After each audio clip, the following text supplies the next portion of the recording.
I've got a mic right here. Um, oh, and there's even slides. How amazing. And perhaps some way to control those slides. So while that part of it gets figured out, this will be fun. It's going to be sort of like the hard numbers scientific follow-up to the last talk. I started my life as a theoretical neuroscientist at Stanford and UC Berkeley about 12 years ago. I started my first company. I've done 5 since. I've been the founding executive at several others. And they're all about people. They're all fundamentally about how do we build better people? How do you maximize human potential? I've done this work with the brain, including truly mad science research. Can I jam things in your brain and make you smarter? The answer is absolutely 100% yes for the 1% of you that survived the surgery. But it's been a fascinating space because then we went to start companies in education and a workforce. I built one of the first artificial intelligence companies to try and take bias out of hiring so that you hire people based on their actual, what they bring to the job and not what they look like or what university they went to. And now I run a think tank.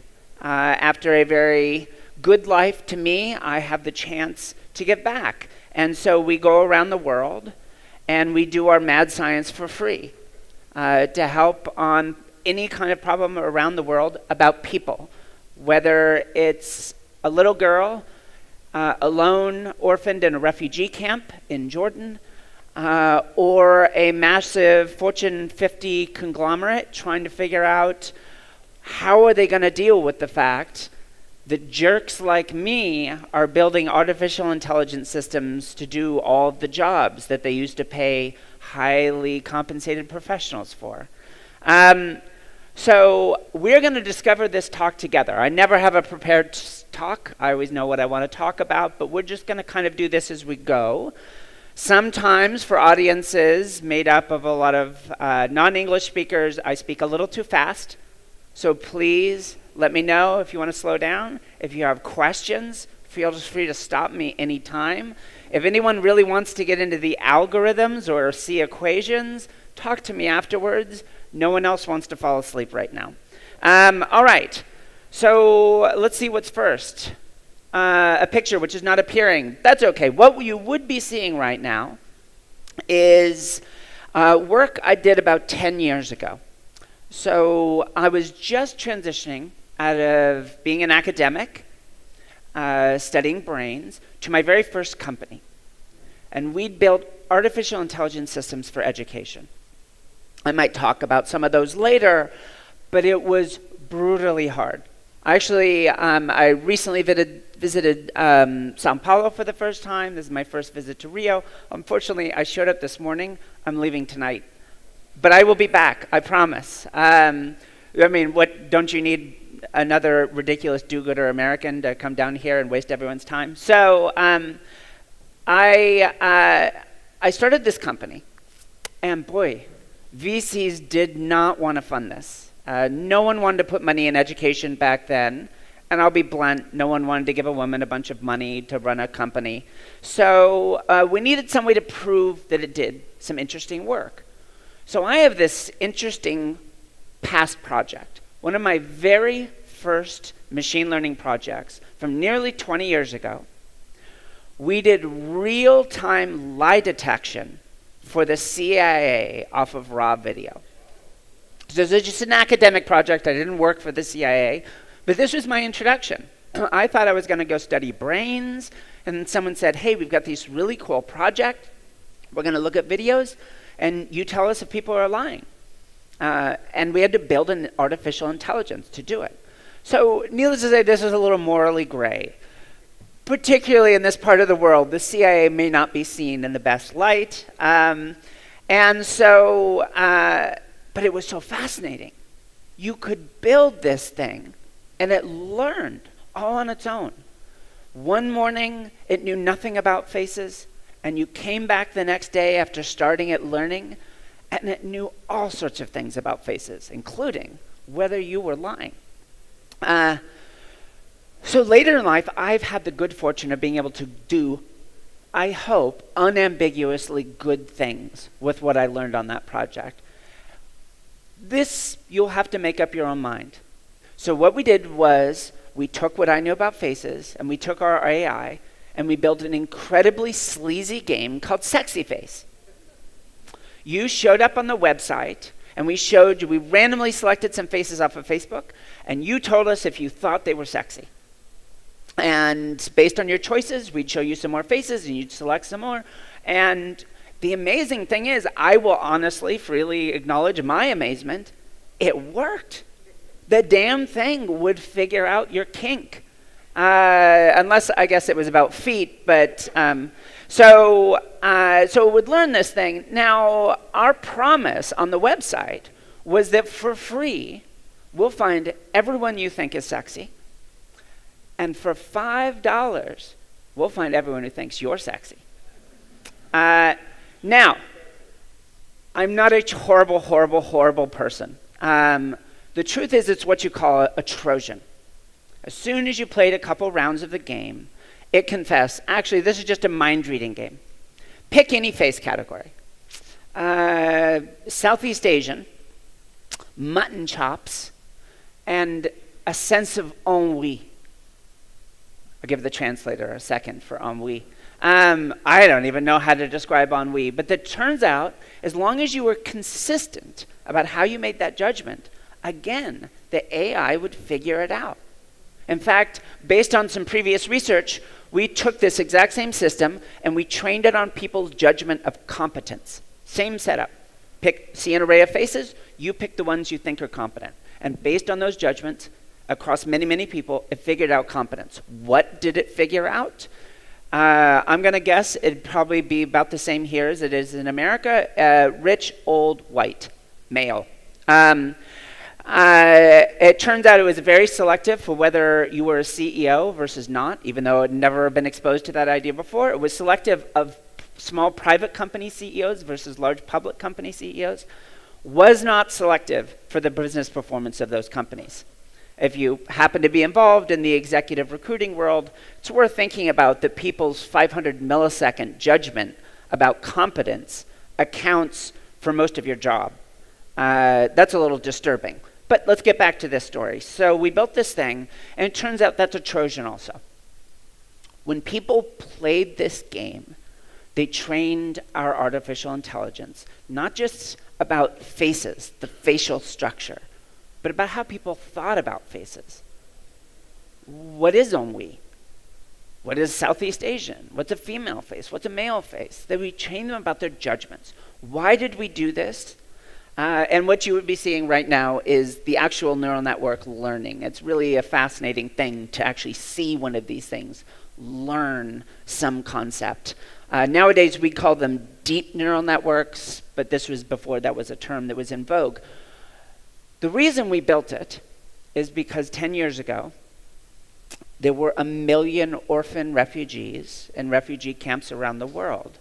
And the UN had launched a program called Refugees United to try and reunite them with their extended family members. So you live in Damascus, and you haven't heard from your sister's family in weeks, and you're fearing the worst, and you drive all the way out to Jordan to go visit a refugee camp, and they give you a book with 1 million photographs in it. And that's literally what they were doing. And you page through, and I hope on day 3, you don't blink as your niece goes by. So we did all this ridiculous stuff in classic Silicon Valley fashion to train this network. So now we give them a little tablet, and you say, my niece looks more like that kid and more like that kid. And in 3 to 5 minutes, if she's in a camp anywhere in the world, you found her. I work in the space of artificial intelligence because you can do things like that. You can truly make a powerful and positive difference in people's lives. But that's a choice. The world doesn't get better because we inject technology into it. It doesn't get better because of artificial intelligence or social networks or self-driving cars. It gets better because we choose to make it better. These things are just tools. They are amazing tools. They are powerful tools. And we're going to talk a lot about them in the context of creativity. But they're still just tools. And the number one thing to understand about AI is, at least the kind that we've invented to date, it cannot solve your problems for you. If you don't understand the problem you're working on, it will only ever lead you astray.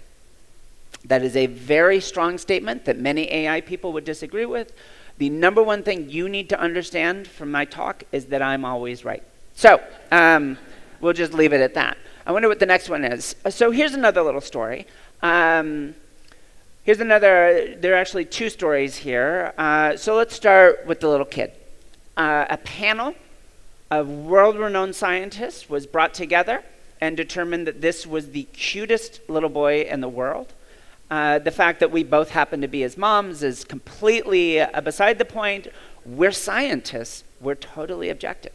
This is a Felix. Felix is amazing. I've been getting messages about him today, and I'll tell you what those are in just a moment. 6 years ago, one Sunday, he was taking a bath and he threw up.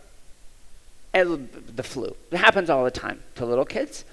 The next day he was still sick. The next day he can't get out of bed anymore.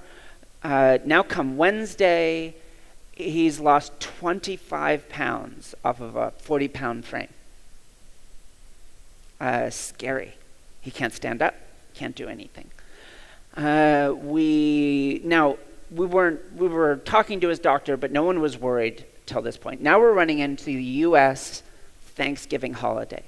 Everyone's going to be off for 4 days in a row. So we rush into the doctors. They didn't even need to do a test. You could smell it. You could smell the sweetness in his sweat. He had type 1 diabetes. His stomach was full of food, but his own immune system had destroyed the cells that make insulin. And without insulin, you can't get the sugar out of your blood and inside your cells. And at that point, the reason he was so sick is the body starts eating itself, which has both the effects of wasting away the muscle, but also turns your blood acidic. So it's very scary. Needless to say, the next 4 days were very hard. I spent them on a cot next to him at the pediatric intensive care unit at Oakland Children's Hospital. But the real shock to me came a month later. So we were discharged that Sunday. We still got to have Thanksgiving dinner together. For any of you that know that Americanism, we had mashed potatoes and turkey and all the classics. And I know exactly what we had. In fact, I know exactly what he ate to the gram because we recorded it all. Everything he ate, all of his activity levels. He's a cyborg now. Which is my ultimate expression of myself, we put heart rate monitors on him, all sorts of devices. I'm hacking all this stuff. I'm getting all the data on it, feeding it in to my database. We're crashing Google Docs on a regular basis. I am collecting thousands and thousands and thousands of data points.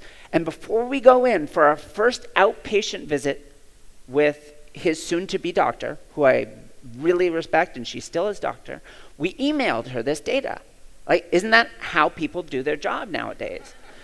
Well, I didn't hear back from her. And I thought, oh, God, I get it. So we printed out about 3 centimeters worth of spreadsheets stacked, and we brought it in with us. They're going to love us. And no, they did not. The nurse in particular was angry that we were wasting their time. What am I supposed to do with this? Minor aside, if in the course of your job going forward you ever say, what am I supposed to do with this data? Your job is not long for this world. So instead, they gave us a sheet of paper, single sheet, photocopied. It had 5 days, and 3 boxes for each day, morning, afternoon, evening. And they asked us to write a single blood glucose, blood sugar level, into each of those boxes. And then they just stared at it for about 3 minutes, and they said, okay, here's what we'll do for the next 6 months. Now, forgive the vulgarity of what I'm about to say, but my very honest reaction in the moment was, you've got to be fucking kidding me.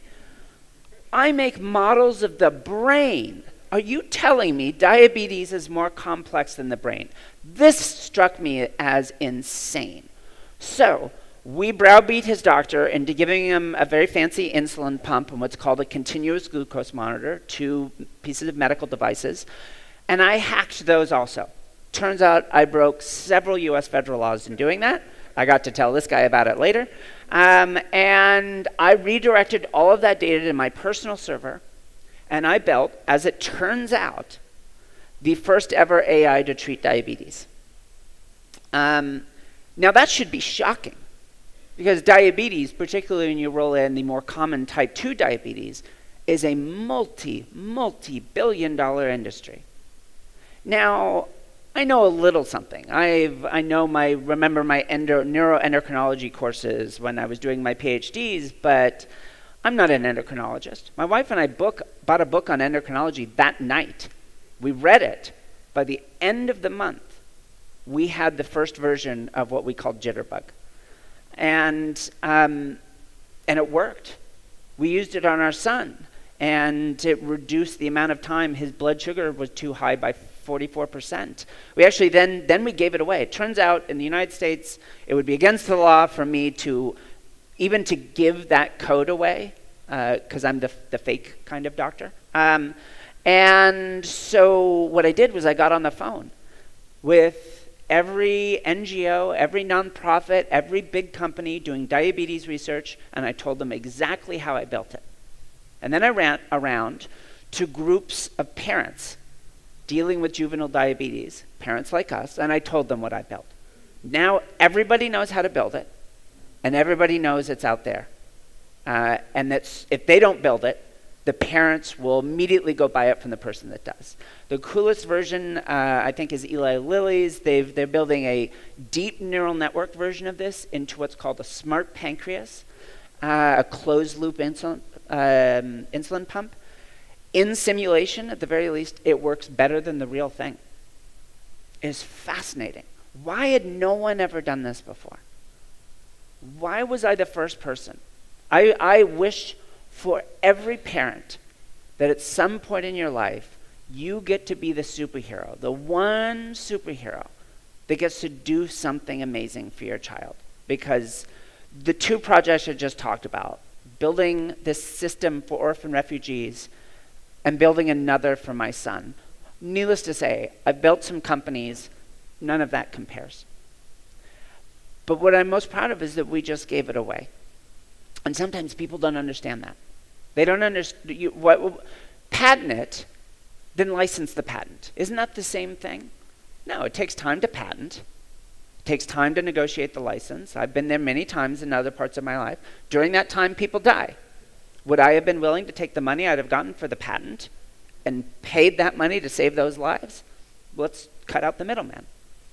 I've done this again and again, and it turns out that's a powerful story that my work and my research in the years since has really pulled out.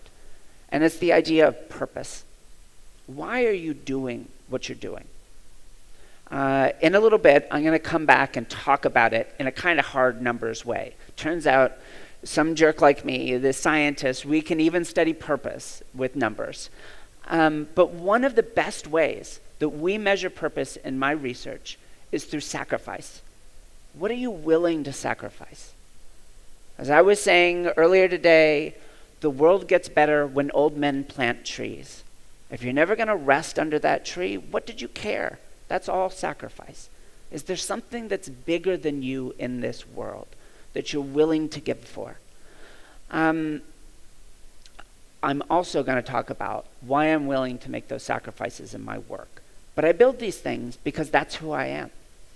I don't care about whether someone's paying me to do it. My life is pretty good already.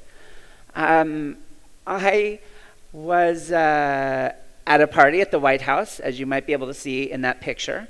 And the president and the vice president was there, and I showed up, and I was wearing Google Glass. So if you don't know what that is, it was this somewhat short-lived, apparently it's making a comeback, wearable computer from Google that you could wear on your head. Very early in its development, I was given an early release pair to just figure out things to do with it. And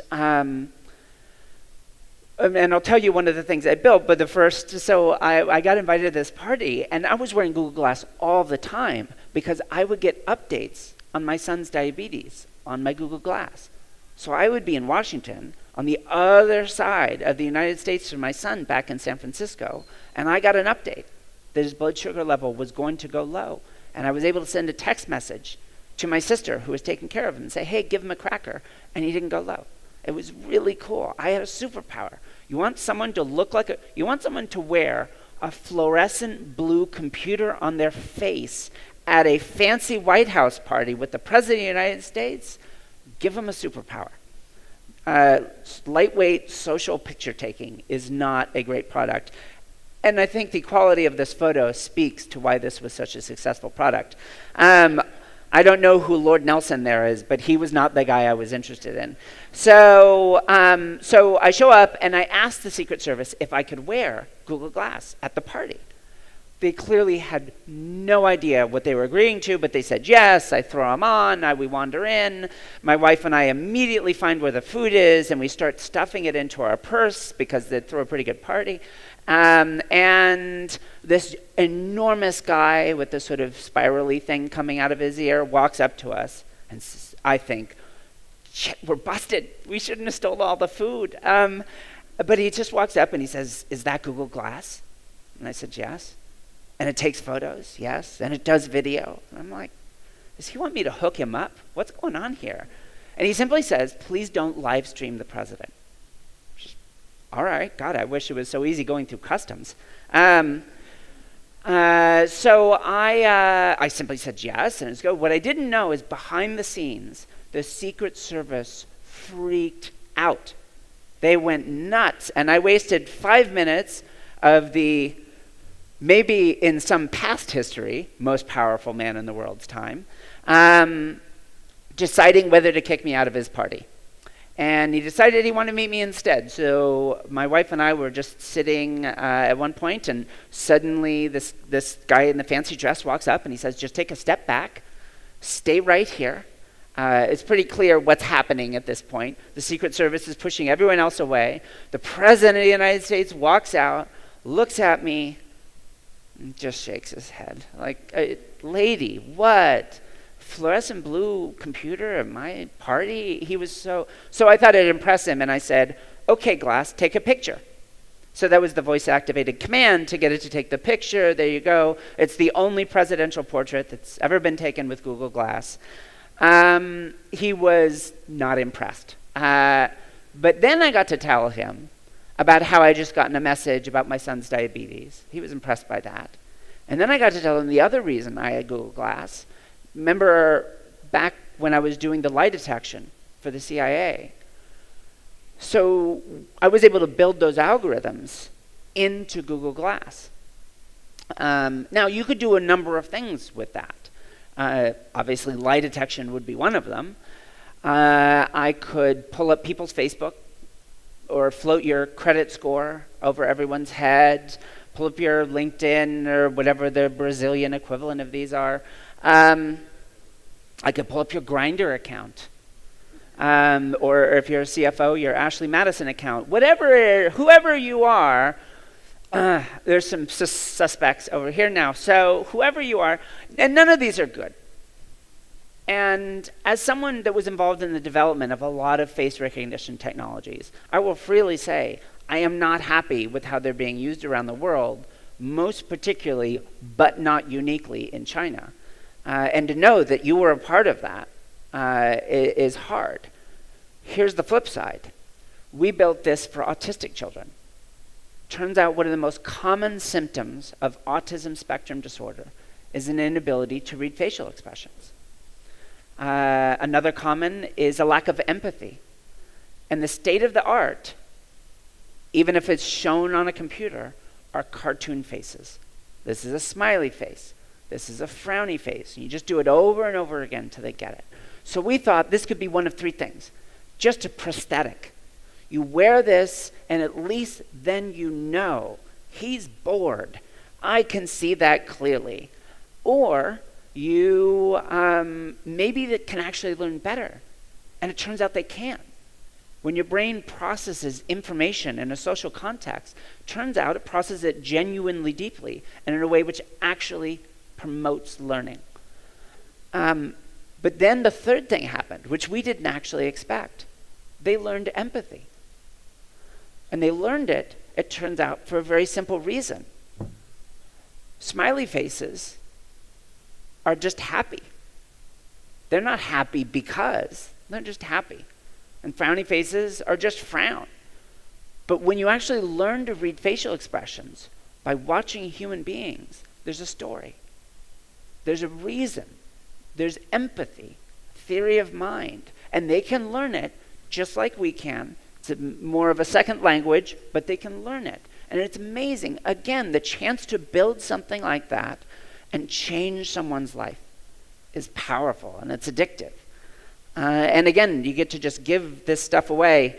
I'm wondering, so that's not running in real time on that image, but that's actually a demo of the real-time facial expression recognition going. So that lab, my undergraduate lab, spun off as a startup and kind of struggled along for a little while because what exactly is emotion recognition as a product? It was tough coming up with something. So then they had the very clever idea of, about 2 years ago, doing a real-time expression recognition during one of the early US Republican presidential primary debates, when there was 87,000 of them up on the stage, and everyone's wondering, does Donald Trump actually have human emotions? So they ran this in real time, and very literally, the bidding war started the next day between Facebook and Apple.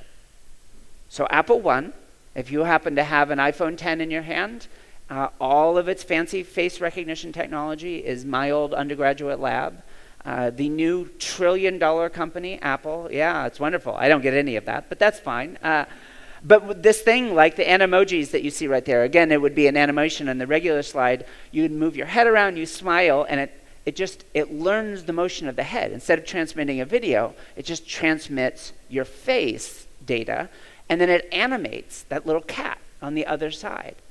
And it's important to know in a place, a talk about AI and creativity, to understand that is the ultimate expression of all innovation. Tens of millions of dollars of CAA funding, dozens of dissertations, 20 years of research to animate cat faces on your phone.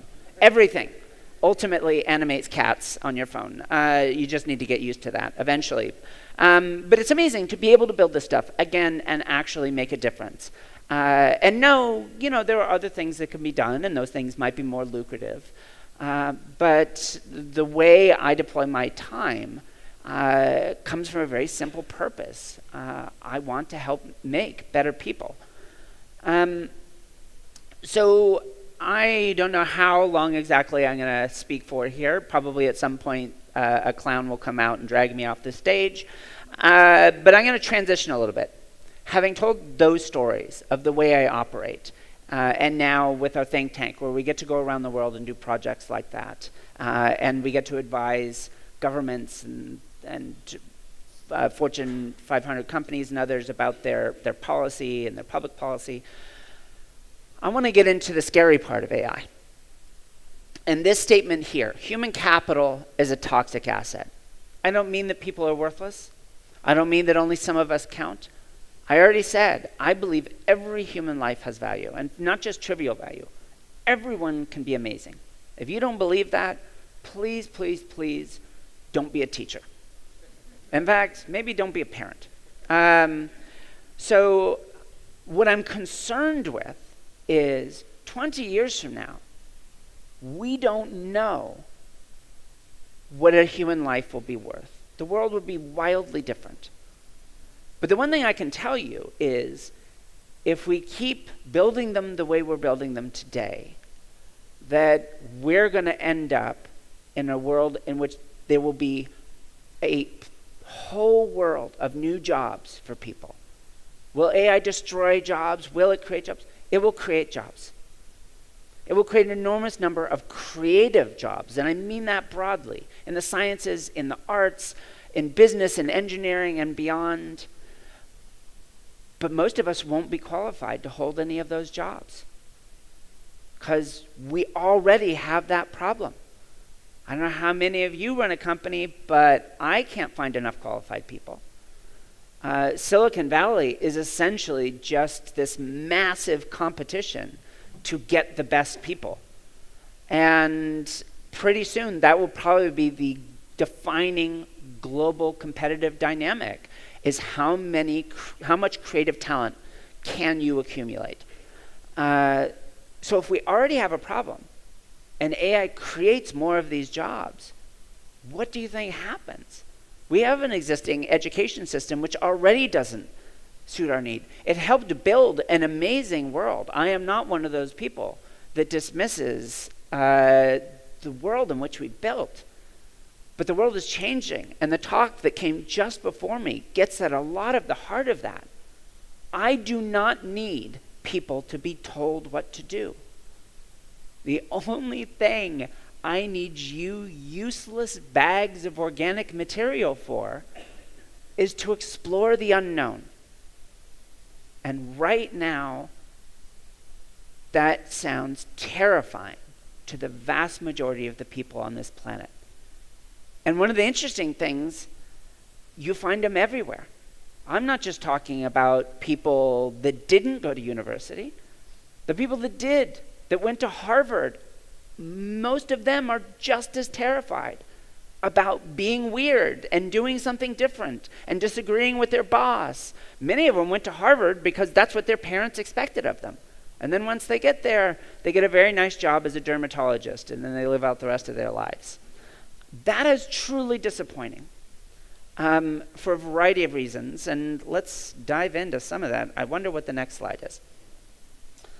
So here's the encapsulation. If you want to take something away from this, the early part of this talk, and a look at some of these things, a couple of others.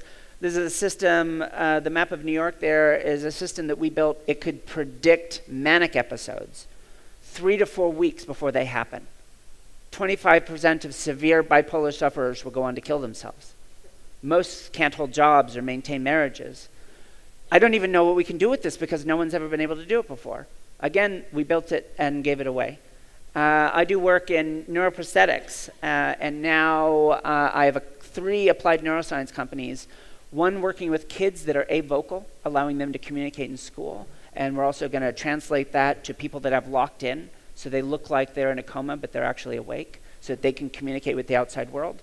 And the one I'm most excited about is another that's making neuroprosthetic devices to actually increase working memory span.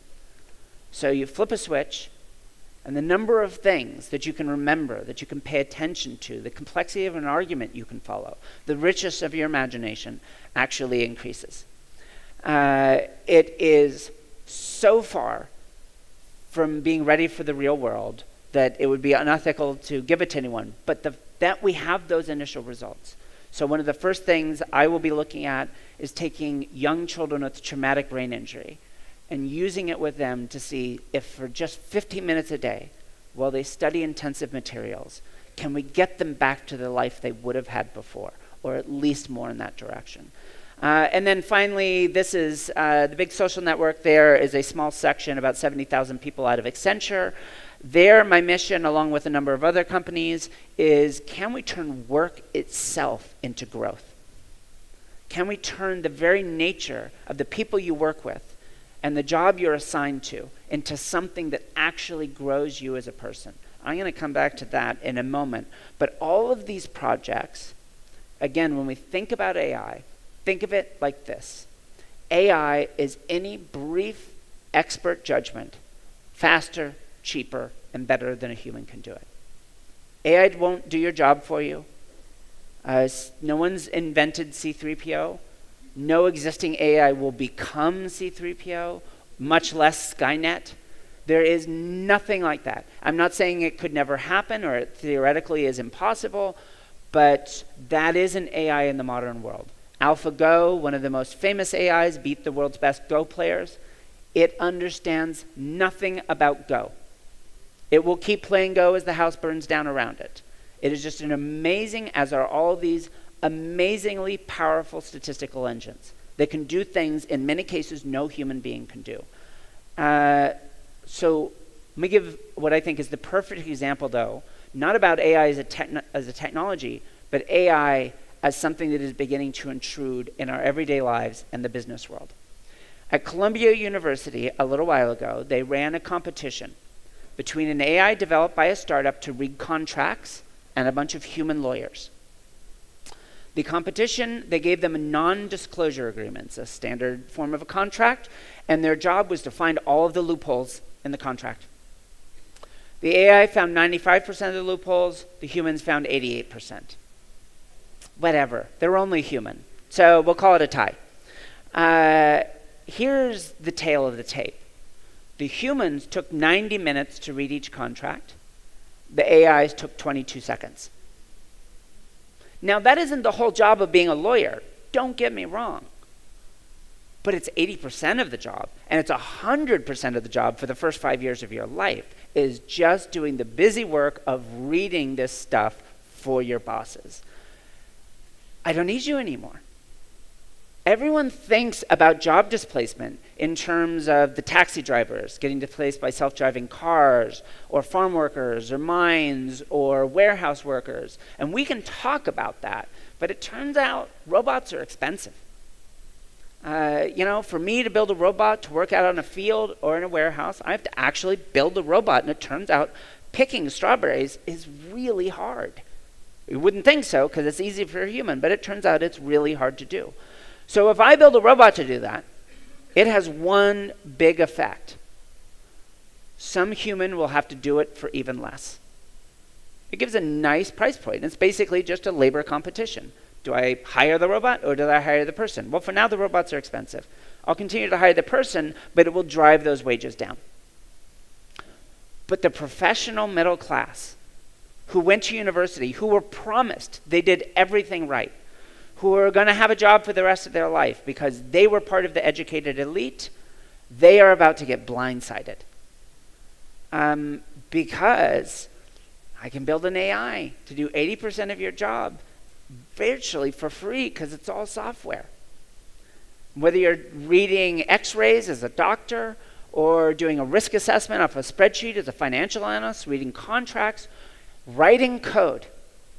Every major organization in the world has written a report about the future of work over the next 10 to 20 years. The UN, the World Bank, the World Economic Forum, the White House, both the previous one and the joke one, every government, every major think tank, everyone has a paper on the future of work. They all say virtually the same thing, and they're all wrong. How do I know they're wrong? Because I disagree with them, and I'm always right. They're all wrong. Here's one cue. None of them talk about people. Not a single one of those papers talk about people. That's kind of a shocking statement for the future of work. Human beings are treated like a fungible widget. Again, you're welcome, translators. This is as though we can just become anything. Because there will be more creative jobs, people will just become more creative, like magic. That's not how humans work. I have spent the last 15 years with massive data sets looking at what predicts the best life outcomes. How long you'll live, how happy you'll be, how much money you'll make, how far you'll go in your education, many other things. And it's not whether you went to university. That's an outcome, turns out. It's not a causal factor. There's a lot of things that go into it. We're going to get into them, but you, right now, one of those things all of those reports say is learn how to program, right? AIs need to be programmed, and they seem to be taking over a lot of work, so everyone go learn how to program. I will be shocked if in 10 years the vast majority of code isn't written by AIs. I don't mean people working in complex new research on database, but if you got a new app coming out, here's what you're going to do. You're going to turn on, well, you're not going to turn on your computer, it'll just be sitting there. You'll probably maybe even just talk to your phone, and you say, I want an app, I want it to be in blue, it'll pull people's birthdays off of Facebook, write it in Python so it makes it easy to maintain, and it will just write all the code for you, and 5 minutes later, you'll have a deliverable app that you can start testing in the market. And I know this is true because I've watched it. I've got friends that make AIs. And I've seen the demo of exactly that voice-activated query system I just described. That stuff is hitting the market, and the only question is how long does it take people to put it into their work practice. So everyone that's been promised they'll have a job because they learn how to code. Well, understand this. In Silicon Valley, all of those elite programmers that get million-dollar bonuses and do incredibly cool things, the fact that they know how to code has nothing to do with it. You may think that sounds paradoxical. They're programmers, of course. Well, yeah, they got to learn how to code. But just like the previous speaker was saying, turns out that is not the causal reason they're successful. The reason they're successful is they're creative, they're adaptive, they are not just problem solvers, they're problem identifiers, problem explorers. They just happen to know how to code. If you control for those qualities, turns out it doesn't matter what degree you eventually get, or even if you go to school, most of your life outcomes are statistically the same as all of your peers that went and got STEM degrees. So I'm not saying don't learn how to code. I write a lot of code in my life, but don't fall into this illusory promise, this almost voodoo doll approach that because coding sounds futuristic, that you should teach your kids how to code for the future. It's not. Turns out, the big punchline of my talk is you should be the very thing which has probably differentiated humans from one another for all of time. Our entire work world right now, probably best represented by ideas like Six Sigma, is all about creating people that do exactly the same thing reproducibly with minimal variation, all the way up to the elites within your company. Well, now I can build that and sell it to you for 100th the price. There's no way for a human being to compete with that on labor costs. And if you look at the economic trends of the last 30 years, that is the direction we're going. A race to the bottom on labor costs. And in that case, AI is really clear. Clear out all of the non-creative human beings and automate everything else and go. Of course, I just told you we won't have enough people to fill all the jobs, but you'll live with it. The competition will be fierce. There'll end up being 10 companies in the whole world, and that will just sort of be the story. The other choice we make is how do we build technology that actively makes better people? How do we choose to build technology that doesn't substitute for us, it augments us? That the whole point of any AI or technology in the world is to make us better. Because in the world I'm looking at, that value, itself maybe sounds a little bleak, but there's an amazing, wonderful human story under it, which is your value in the marketplace is you. It is the thing that you are unique. Only you have had your life experience. Only you have experienced the world through your eyes and explored the things you've explored. And it turns out the fear that prevents people from saying what they truly believe and pointing out the problems that they see is actually robbing us of that value. So this gets really complicated. And I'm not going to go into that, but this is a summary of what I just said. But it takes it a step further. And we get back to what I started this talk with earlier. which is that AI cannot solve your problems for you. And I can give you a very technical talk on why that is true. And again, if anyone wants to know that, please feel free to come talk to me afterwards. But it's important to know that innovation in and of itself is not a human good. Technology or artificial intelligence is not. In the end, all problems are complex, messy human problems. And they only ever have messy human solutions. And if you don't understand the space in which you're trying to make a difference, an AI cannot help you solve it. It can transform the economics of your solution. It can do things in powerful ways. But there is a misconception that these things are part of the creative discovery process, independent of us. And they're not. They're just paintbrushes, very sophisticated paintbrushes. They cannot paint themselves.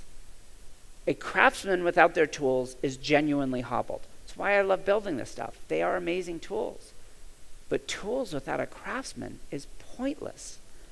And yet, our entire education system and our hiring system and training in our companies is all about the tools.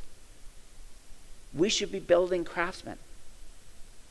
I had a line that it got quoted. I was supposed to give a keynote at the Grace Hopper Conference, a big women in technology conference in the United States, and I wasn't able to attend. And so very nice, along with like Malala and a bunch of other Nobel Prize winners, they threw a quote from me up on the wall. And it said, "Ambitious men are promising us AIs and self-driving cars and spaceships. If every little girl had been given the reins to her own potential, we'd already have them." And then I think for me, despite having said that, it isn't just about every little girl. It's about every little kid that was born with a million life stories in front of them. Stories that could have brought them here, or for that matter, doing exactly the work I get to do around the world. But almost from day one, if not before, some cruel editor started crossing lines out of those stories. And the truth is, if you're born in a favela or a shanty, if you have the wrong color skin, or if you just missed out on the good fortune of one step, one role model in your life that made you too fearful to say the right thing at the right time. My father grew up on a tiny little farm in Kansas, but he grew up in a pretty good way for being an American. He grew up male and white and well-educated. In junior in high school, before completing secondary school, he got a full scholarship to go to MIT. And he didn't go. Because in the words of my grandparents, what's the point of going to MIT if you're just going to end up back on the farm? So he stayed in Kansas, and the entire trajectory of his life changed. And to him, it changed in a way which was terrible. He never became the person he wanted to be.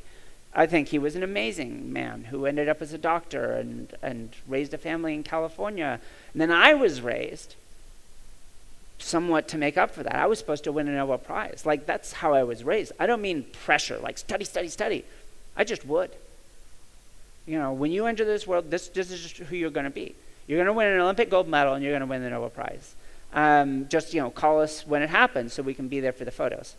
But you see how general this problem is. This belief that your hard work will pay off robs so many people of the life they could have led, which means it robs all of us of those lives. The person that will invent the cure that eventually kills your child was just born in a shanty outside Johannesburg, and they will never have the chance to grow up and create that life-saving drug. And however specific that story is, it couldn't possibly be right, but statistically speaking, it's true. It's probably true for millions of people every single year. What would that world be like? So, how much longer should I keep talking for?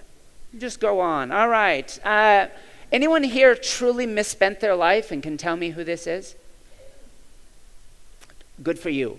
So this is perhaps the greatest skateboarder of all time. His name is Rodney Mullen. I gave a TED Talk about Rodney. So if you want to really hear the extended version of this, go see my TED Talk. But he's interesting. He won 59 world championships in a row. Unbroken string of world championships from the late 70s to the early 90s. And I got to have lunch with him once. He wanted to have lunch with me. I wanted to have lunch with him. He's an interesting guy. He actually has his own TED Talk. He does it entirely on his skateboard. It's good. So I don't care anything about skateboarding. What I wanted to know is, hey, Rodney, you just won your 40th world championship. What do you do that night? It was a leading question. I had some data, and I wanted a human story behind it. And he thought for a moment, and he said, well, because it's like he's always on a skateboard. He's an interesting guy. Well, Tony and I, we'd go to the after party, drink a little champagne, and then 20 minutes later, we're out back practicing new moves. Now, you probably already see what the important part of this story is. First off, Rodney likes to party. He's not trying to get out of a party. Having met him later in life, he clearly is a partier. Second, of course, he's not afraid of getting beaten. At his 40th, he's won 40 times in a row. He's not going to lose for another 30 runs. Like this, that's not even in his head. He's doing this because that's who he is. And the reason I asked him about this is because at the time, I was the chief scientist of that AI for hiring company. And there's a whole fantastic story for anyone that wants to have a totally different idea about how AI should work in the world. We could talk about that. But just this one story, we found this really quirky thing. The best salespeople. So we built these AI. So first starting with the best software developers, then salespeople, and then expanding. We ended up with a database of 122 million people looking at what predicted the best quality of work. Not necessarily the best career trajectories, because your gender is a good predictor of that, and I'm not interested. What actually predicts the best quality of work? And we found this funny thing. Salespeople, the best salespeople, as predicted by our system, had this quirky behavior that they were vastly more likely to make a sale on the first day of the sales cycle. Now, I don't know how many of you have ever done sales. I've been a founder of 5 companies, so I loathe sales, but I've been there. Nobody, like 95% of sales, are in the last 2 days of the sales cycle. It is the most incentivized job in the world. At the end of the sales cycle, the bonuses go up to the top performers, the bottom performers get fired, and everyone's desperate. I've had people on the phone in San Francisco at like 7:30, the end of the day, desperately trying to get someone on their honeymoon in Hawaii so they can book it as part of that sales cycle. Because otherwise you lose your job or you don't get the bonus. Here's this funny thing. The very best salespeople are making sales the next day when nobody cares. In fact, if anything, the VP of sales is pissed. Why didn't you book this yesterday? I got to go to the board, and now stick it in your pocket at least. No.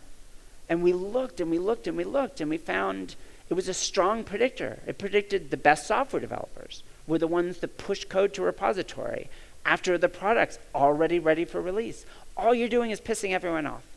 But just like Rodney, they're fanatics. They weren't doing it because of the incentives or the job or to impress anyone. They did it because that's who they were. And when you looked for the people, we had a mathematical version of this, but when you look for the people that made sales in that first week, invariably, highest sales volume, best deal quality. It was fascinating because it totally counters the whole idea. Because let me put it in the term that it became the title of this talk. It is the paradox of incentive insensitivity. The people that cared least about the incentives performed the best. And yet, again, think hard about our companies and our school systems. They are all about incentives. Sometimes you have to think expansively.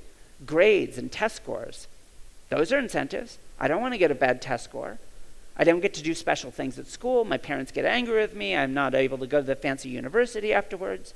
All of these become incentive systems. And what we discovered is it is a negative long-term predictor, even of productivity, much less other positive life outcomes. You want to build a high-performance organization? Don't do it on incentives.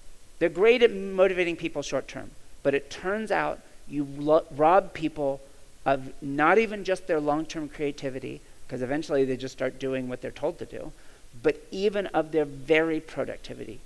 Truly fascinating. So we found that. And then we started finding all of these other, what I call constructs, because I'm a nerdy scientist, that were predictive of positive life outcomes in our work. And now I'm also doing research with education, and we're finding the same things in little kids. What predicts the best long-term life outcome in a 4-year-old? Oh my God, it's the same thing that predicts the highest deal quality in a high-end salesperson. It predicts the people that write the best code as engineers. So we call them meta-learning. Now, the previous speaker was saying, learning how to learn. That is literacy in the future. Well, that's why we call it meta-learning. So I loved every one of the quotes he had up there. I'm getting into a little bit of the science. Again, we're not showing equations or hard numbers, but every one of these up here, some of them didn't come out, but we track 50 different constructs now.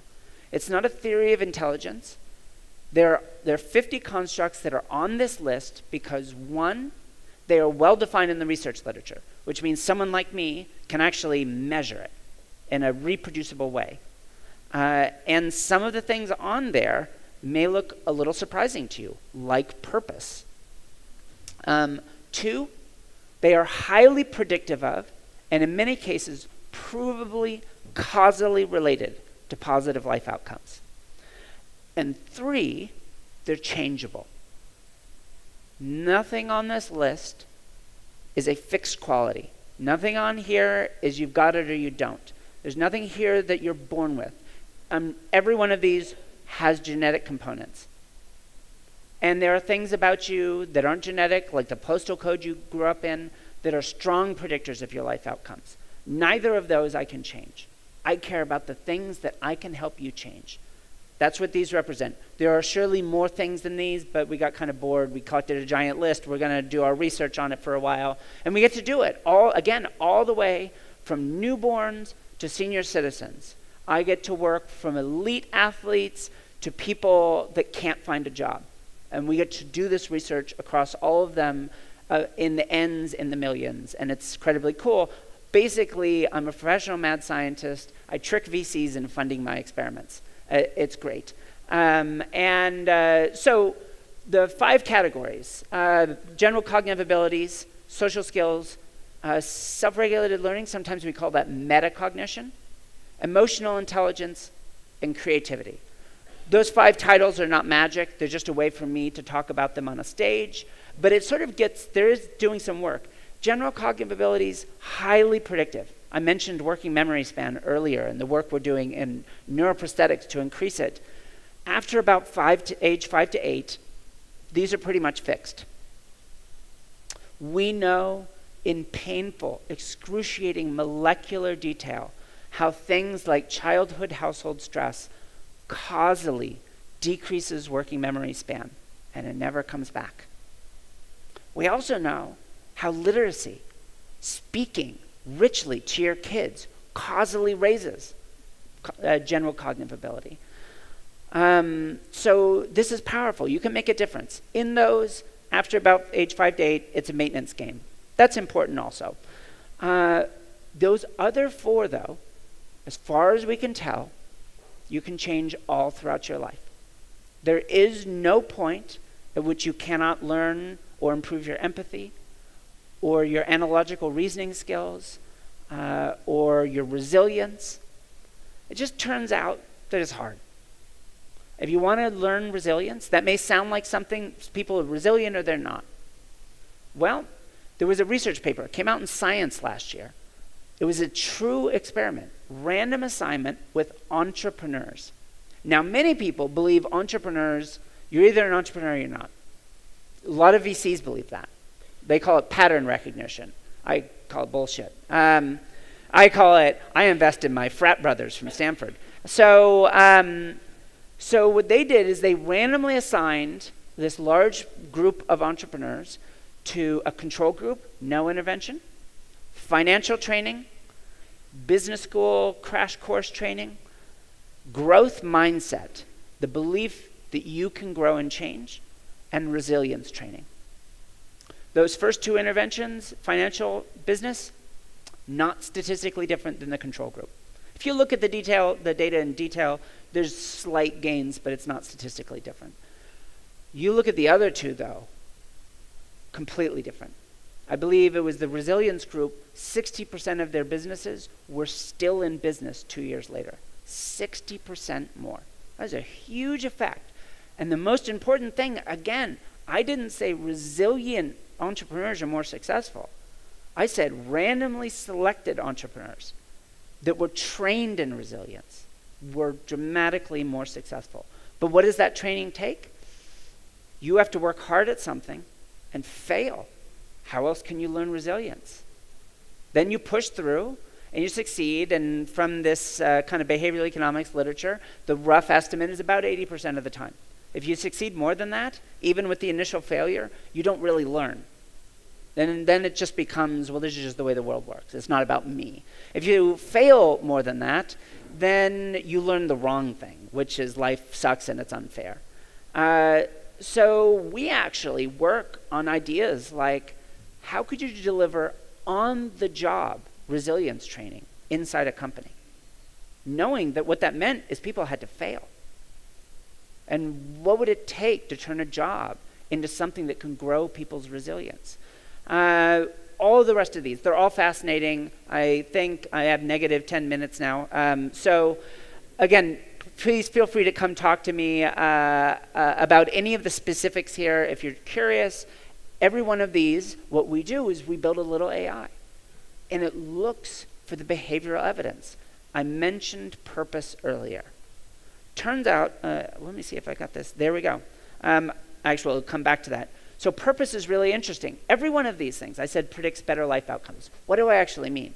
Well, it turns out there was a paper on this last year in the Proceedings of the National Academy of Science. This is a collection of one of their graphs. It doesn't matter. Don't try and read it because you can't.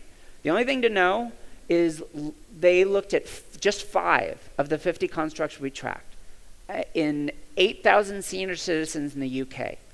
And then they looked to see, as those 5 qualities increased amongst those individuals, did their life get better? So generally speaking, or literally speaking, everything that goes up like here, this is wealth. Wealth increases, enjoyment of life increases, income increases. Everything you want to be good about your life goes up as these qualities increase in individuals. Everything bad goes down. So roughly speaking, income, wealth, walking speed at age 65, social connectivity, subjective well-being, which is psychologists talk for happiness, and 7 different biomarkers of health outcomes, including things like insulin sensitivity. So that's something for which you have a genetic predisposition, which means if you have increased insulin sensitivity, you probably have or are heading to type 2 diabetes. Being more resilient, having a growth mindset, having more openness, being a better analogical reasoner, is prophylactic against diseases for which you have congenital predispositions. That is a powerful finding. Imagine Rio or Brazil, in which you could raise a generation of kids, not where everything is maxed out, where every one of these things is as high as it could be, because it turns out no one is that way. Pick the greatest football players in the world, the most elite scientists, the most successful business people, they all have weaknesses. In these constructs, they will have things that are bad. Social is mine. I fake it well on a stage, but I have no autistic badgers look at me and say, Jesus, that lady's got a problem. So what it turns out though is, and similarly, no single construct is magic. Like if you just have this one thing, your life will work out. There are plenty of people with amazing working memory spans driving taxis. What we find is the pattern of true success is a rich and diverse set of strengths and compensatory strategies for your weaknesses. I'm not so good at social, so I hire other people to do it for me. It's pretty lazy, but it actually works really well. But I even come up with very simple strategies. When I get asked to give a talk, I beg them to schedule me as early as possible.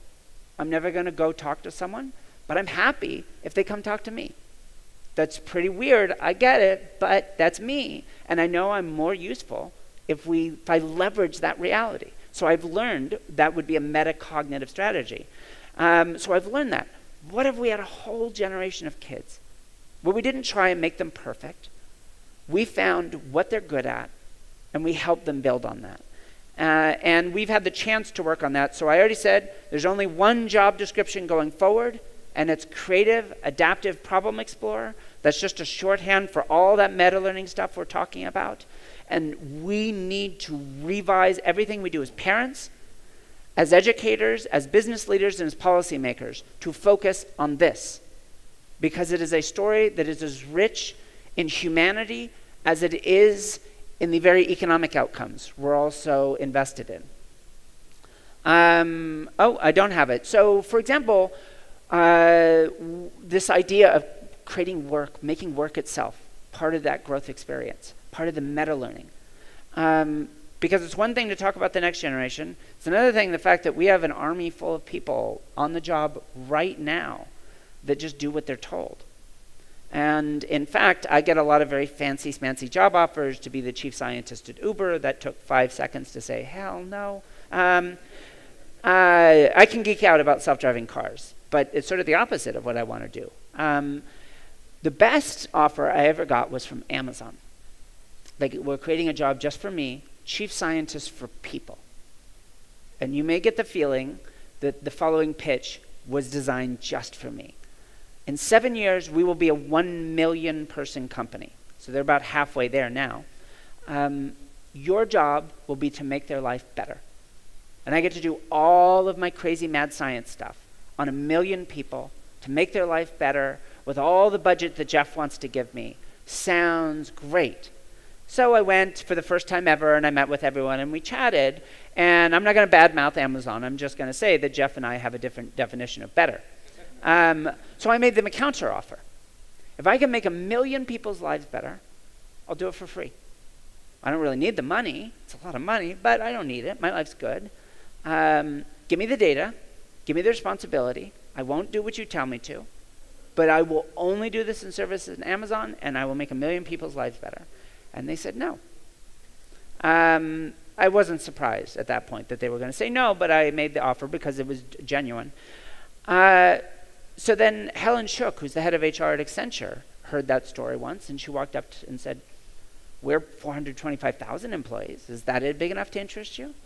And now we get to work with a variety of other companies around the world, but the heart of what I like, and this is off the record, don't tell anyone, is some execs at Accenture came to me and said, you know, we're a pretty elite company. There's a consultancy. Everyone here has a college degree. But a lot of our analysts, our policy analysts, are saying, over the next 10 years, we might lay off half of those employees. They're totally qualified for their current jobs. They're hard workers. They went to university. But we're just not going to need them anymore because we'll be able to automate all of that. What I liked about what she said next is how it was different than Amazon. Help us figure out how to put value back in their lives. And that's what we're working on. And a very tangible example of this, and I'll close with it, is the system we built called Muse. So I built it a while ago. It's for parents. We give it away for free. There's no monetization of any kind.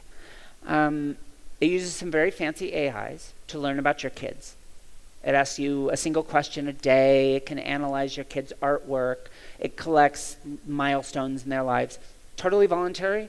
You don't have to answer any question. Can't give great advice at that point, but you don't have to answer any question. You don't have to submit artwork, whatever you want to or willing to. One thing I learned the hard way is Don't try and get people to do new things. Find where you can touch their life. It's my job to make their life better. It's not their job to make my life easier. So they do that, and then every night, our system designs a little game, an activity, for that parent to do with that child. And it sends it to them. And it can do it just in an SMS. So we can reach anyone in the world that has a dumb phone and a cell connection. And it's based on all of these same principles. It has all of that underlying science behind it. All of the activities, in fact, came right out of the intervention research literature. And we get to send them. And the not big secret at all is we're trying to change these kids' life outcomes. The hard part is that the families that really need it are the ones that are least likely to use it. It's one of the very saddest things about educational technology. It's a very bleak joke that I tell at educational technology conferences. I say, how many of you are ed tech entrepreneurs? And everyone puts up their hand. And I say, here's my very simple rule for knowing whether your product is making a difference. It's not. In fact, it's almost certainly making things worse. It's increasing educational inequality because the only people making use of it are the ones that don't need it. And the people you built it, the ones you genuinely had in mind when you built this thing, why would they ever? I do a lot of work in South Africa. Your grandmother washed some white woman's clothes her whole life. And your mother washed some white woman's clothes her whole life. And now it's 20 years post-apartheid, and that's your job too. And you may fully understand that your daughter could study an elite university anywhere in the world. You may know that there are free things online like Khan Academy that she could go and spend her evenings studying and working hard. And there are truly kids like that just are amazing bootstrappers. But for the vast majority of those families, why would you possibly believe that hard work will pay off? Nothing in your life or in your whole community has ever told you that it's true. Technology can't solve these problems for us. We have to solve them. It's only the paintbrush. We have to paint something beautiful that moves their heart and makes them believe that this can change. Otherwise, you're just building it for families like me. And it helps. But it's really just adding arms to the educational arms race. So we released this thing called Muse. And now, just because I'm feeling a little braggy, we're building a version called Muse at Work, where we're doing the same thing with adults on the job. And another one called Muse at 20. I think of it like a scavenger hunt for life experiences for young adults. But instead of a bucket list or fun on the weekends, it is, here's a set of things you can do that will fundamentally grow you as a person. Help you not find a purpose. It's one of the neat things about the purpose literature. God, I didn't say this earlier, is that it's not about finding it. You get to go build it. It's awesome. And the coolest thing about purpose, unlike a lot of the other constructs, it's one of the few that's strongly associated with happiness. It's a paradox. You have to sacrifice to serve a purpose. That's how we actually measure it in our work. And yet, when you make those sacrifices, it pays off. I didn't take those crazy, stupid, multi-million-dollar jobs or the offers to buy companies or sell my patents, and they were sacrifices, and I felt it in my life. And yet, almost literally at this point, every day my life gets better. It's a weird paradox, and yet it is one that holds up in hard number science. It's one of the most fascinating things. Here's the actual close. I started as this little kid, very privileged, supposed to win a Nobel Prize, and I've ended up getting to do really cool things around the world. And maybe that story feels like it's very linear. By the time I reached secondary school, I was struggling so hard. Everyone knew I was smart, but it turns out being smart isn't far from enough. Based purely on standardized test scores, I got into university and then immediately flunked out, and then I was homeless for many years.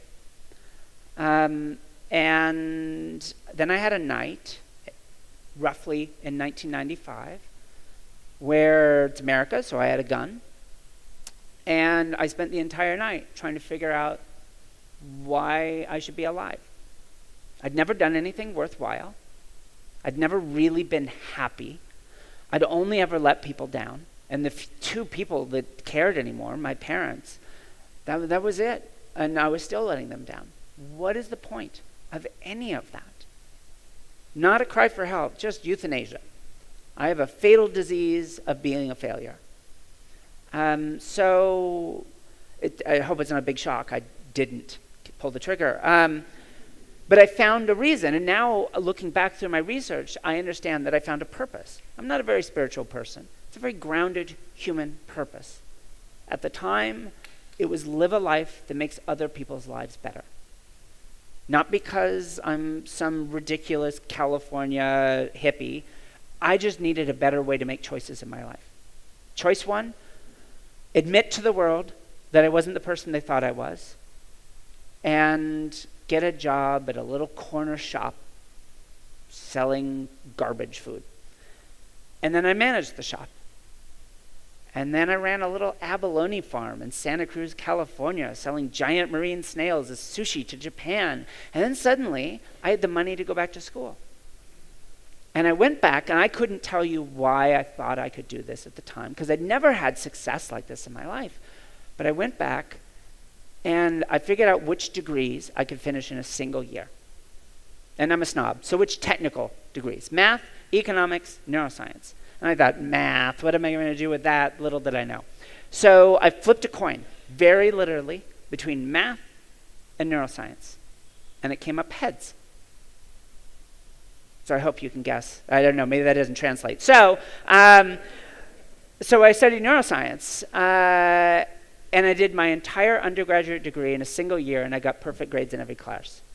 Then I went and did a PhD in computational neuroscience and another in psychology at Carnegie Mellon, and then I had a joint appointment in Stanford and Berkeley, and everything in my life has taken off. But when I look at that through a couple of different lenses, I look emotionally at it, and I own that failure. That was me. It was choices I made. I'm a very different person now. But I never want to lose track of the fact that I was homeless, not because the world was unfair, but because I hadn't found a better me for this world. Intellectually, though, as someone that does a lot of education work, how did someone like me, how was I even allowed to slip through the cracks?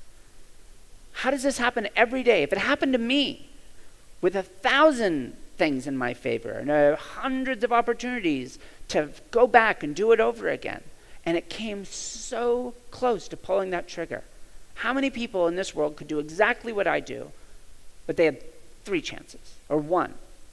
Or maybe they were born into a high-stress household, and they never had the chance to be the person they were born to be. What would this world be like?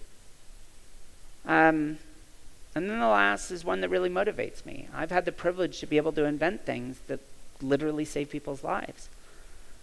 If I'd started 10 years earlier, how many more people would be alive? That could be a very bleak way of looking at this, but to me it's very motivating. It makes it very tangible. Everything I do, wherever I go, when I take time to fly down to Brazil to give a talk, I'm very much thinking about how many people will be alive because of that choice. It's a responsibility I have in this world, and it's one I am privileged to have. If we're going to die on Mars and not on impact, as Elon Musk wittily said, it's not going to be because someone has self-appointed themselves Iron Man. It's going to be because we figured out how to get as many human beings pointed at Mars at the same time as possible. And right now, we're leaving so many people behind. And this will become a true tragedy if we decide that we'd rather build an AI than build a better person. That's a choice. I'm not giving you a prediction of the future. It's just a choice. Please go out and build something that challenges people, that really obligates us to do hard things. I love the quotes from the previous speaker. I think it gets people excited. But in the end, you have to actually build something. Build a social, build a tool, build a company. There's so many different ways you can build something. But you have to build something in this world, and it has to be for a purpose that's bigger than you. So tomorrow, go plant some trees. Thank you.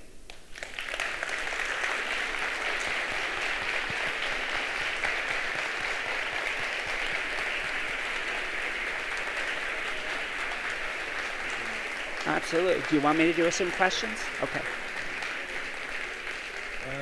Alguém tem alguma pergunta para Vivienne? Não? Alguém?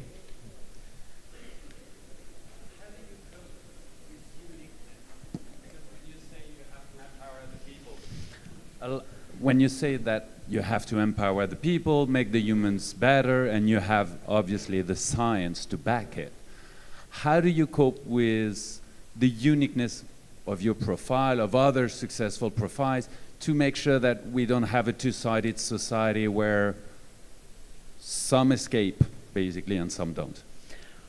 So, I'm enough of a realist to recognize that in the things I'm talking about, at least in the course of my lifetime, I'm not going to be talking about 8 billion people or whatever the population of the planet is. Right now, the creative class, based on some Gallup research, is maybe 200 to 300 million people, which may sound like a large number, but it's kind of a rounding error in the global population. So what if it was twice that? What if it was 1 billion people? I mean, what would the world be like if 1 billion creators were part of our world?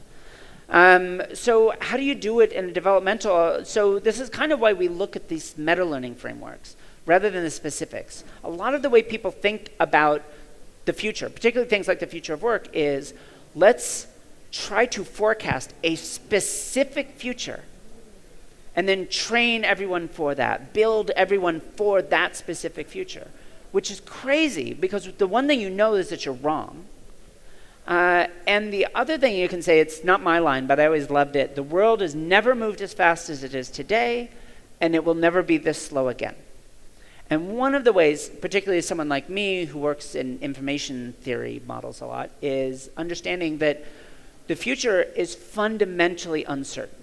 By that I don't mean that because now 20 years away from it, I don't know what it's going to be. What I actually mean is even then it will be uncertain. And again, very much in keeping with the previous speaker, what we need to train people how to do is not program because that's the predicted future.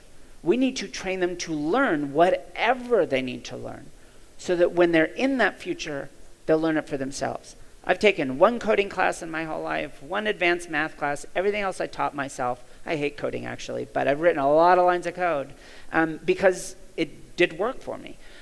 So when we look at individuals and what really generalizes, which is the right way of thinking about it, when you dig in, you realize it's not. What generalizes across the best software developers is not that they know how to code, because all the bad ones know how to code also. Turns out they have the same qualities as the best watercolor artists and the best psychoanalysts, and it's these sorts of things. It's not a unique quality, but it's a pattern of quality across these. So that's what we're always looking for. I get into sort of a technical answer about, how do you make certain your level of understanding about a person, you're not sort of over specifying or forcing people down paths that isn't truly their life.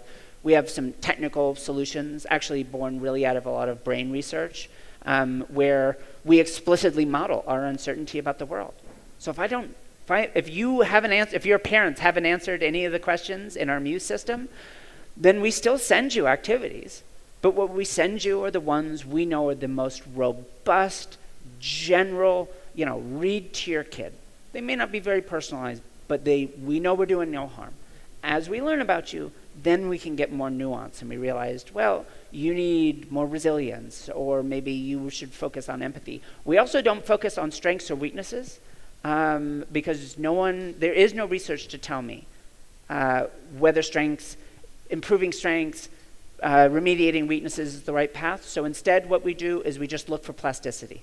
1, 2, 3 things about your child that they're ready to change right now. Could be a strength or it could be a weakness. We just we go for the lowest hanging fruit, and we try and move that as much as we can. So some of it's heuristics, some of it is strong theoretical underpinnings, but yes, it's very easy, and in fact, educational technology in general has fallen into this trap. There's something called personalized education, using AIs to sort of, in theory, design a very unique educational experience. Yet, you look at all the personalized education tools that are out there, and generally they treat every single kid the same. Which seems really paradoxical, but it's what happens in the end is there's one path to being a good full person, and the AI just finds where you are and then gives you lessons for your path. My world is there's this huge hyperdimensional unknown, and we're just trying to figure out what your path through it should be. That is a combination of a metaphor and actual conceptualization of some of the work. So another question?